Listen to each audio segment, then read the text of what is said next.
Jésus n'aime aucun Chinois, car non seulement on trouve très peu d'églises en Chine, mais les autorités chinoises ont fait démolir plusieurs d'entre elles. Elles continuent d'ailleurs à poursuivre les démolitions d'églises. Pourtant, cela n'a pas empêché la Chine de se développer jusqu'à dominer l'économie mondiale. La Finlande a l'économie la plus stable dans le monde aujourd'hui. Il y a moins de 20 églises en Finlande. La Suisse a la seconde économie la plus stable dans le monde entier. Toute la Suisse compte moins de 30 églises. Le Danemark est la troisième économie la plus stable au monde. Il y a environ 23 églises au Danemark. En Europe et en Amérique, les églises sont transformées en bibliothèques, en entreprises. Celles qui résistent encore sont fréquentées surtout par les Noirs et les vieux blancs.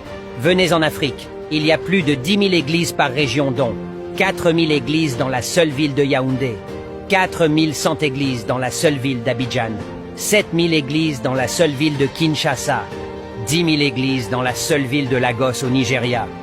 En Afrique, nous avons plus d'églises que les écoles et hôpitaux combinés. En Afrique, nous avons plus de pasteurs que de médecins. En Afrique, tout le monde est né de nouveau. Tout le monde est couvert du sang de Jésus. Tout le monde envoie le feu de Jésus. Tout le monde est couvert par l'Esprit Saint. En Afrique, Jésus est même devenu le mari de toutes les femmes célibataires, selon elle. Cependant, aucune de ces prétentions ne reflète l'élévation morale que nous espérons dans la société africaine. Nous, les Africains, sommes parmi les plus paresseux, les plus trompeurs, les plus corrompus, les plus hypocrites, les plus haineux, avec les hommes les plus infidèles de la planète, avec tout notre Jésus et l'Esprit Saint.